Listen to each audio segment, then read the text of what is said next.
Okay, I know I'm a homo, but this next lady, she's kind of hot. Kind of like her. I'm not getting any action. Maybe you and me, baby. Are you ready, Elle? Yeah. Come on up here. Holy Toledo. Garcia, Elle Garcia, get up here. Oh my goodness, I love her.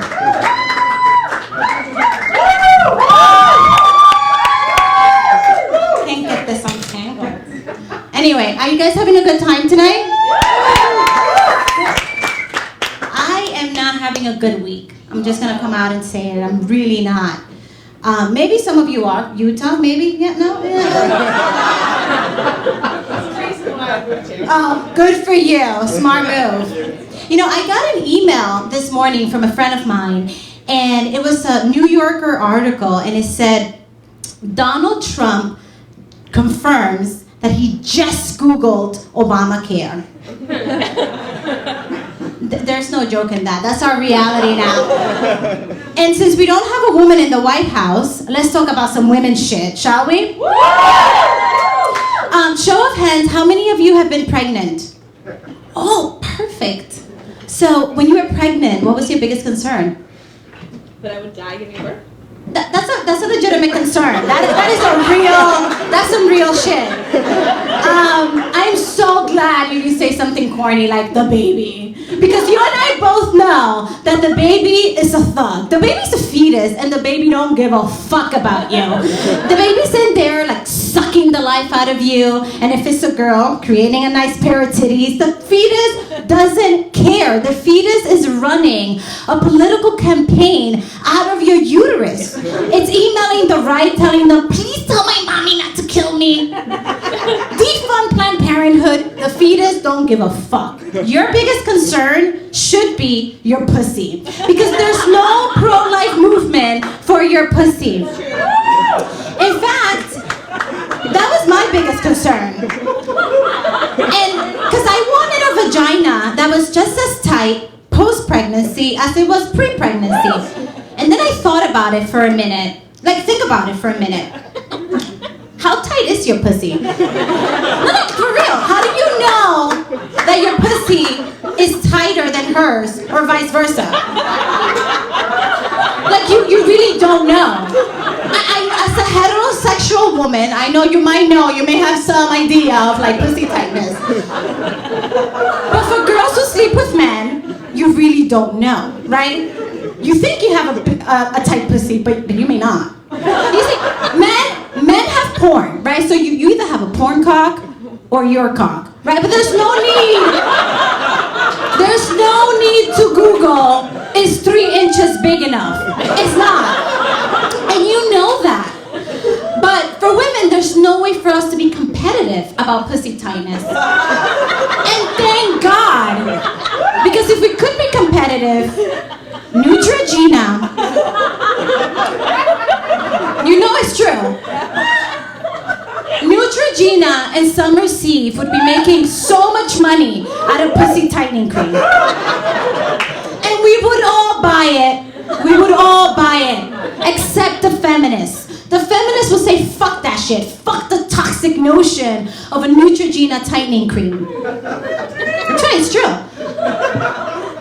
We, the feminists, are gonna buy the organic Burt's Bees version because we don't want all the chemicals.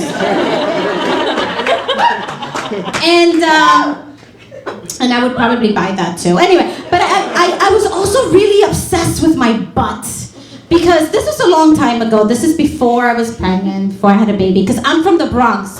Anyone from the outer boroughs here? Woo! Yes, hood people. So you know damn well that your butt is really important in the hood. It's extremely important. And I was a nosotel. And does anybody know what a nosotel is? A lot of white people and one Bronx person. So a nosotel is a young lady that has no ass at all. Nosotel. And therefore, you are irrelevant and unfuckable.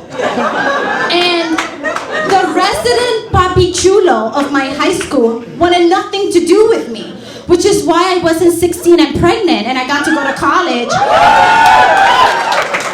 But that wasn't something that I could really think about when I was 15, 16, because I really wanted a big, juicy booty. I'm assuming you grew up in the suburbs, right? So you don't want to be thick, you want to be skinny. Maybe you want a nice pair of titties, so you're stuffing your titties. All I ever wanted to do was to stuff my butt, and I did. I sure did. I wore 2 pairs of tights and a pair of jeans at the same time. I want to repeat that. I'm wearing 3 pairs of pants, all to create the illusion that I had a big, juicy Kim Kardashian booty. And the only juicy thing that I got was a yeast infection. Because your vagina doesn't want that much heat in May or ever. And there was no Obamacare then, so I had no way of paying for that monostat. It was hard. A lot of scratching.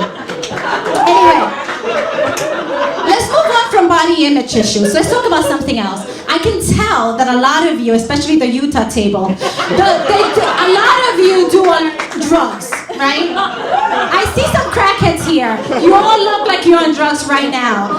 And so you'll relate to the story. There was a point in time I was going out with my girlfriends. This is way before I had a baby. I'm a good mommy. I only do organic cocaine. But I'm going out ladies' nights and I'm doing line after line after line of cocaine. And I think back, like, why was I on such a mission to get high? Like, what was going on?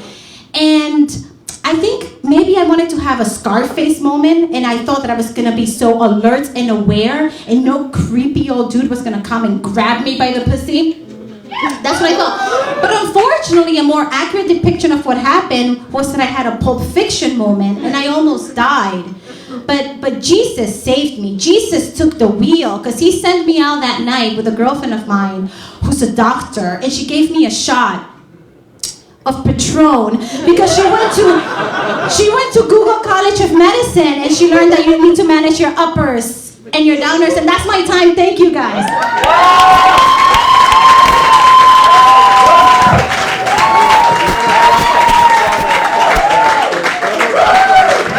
Oh my God, is she delicious? Come on, keep it going! Wow! She's so fucking hot. I can't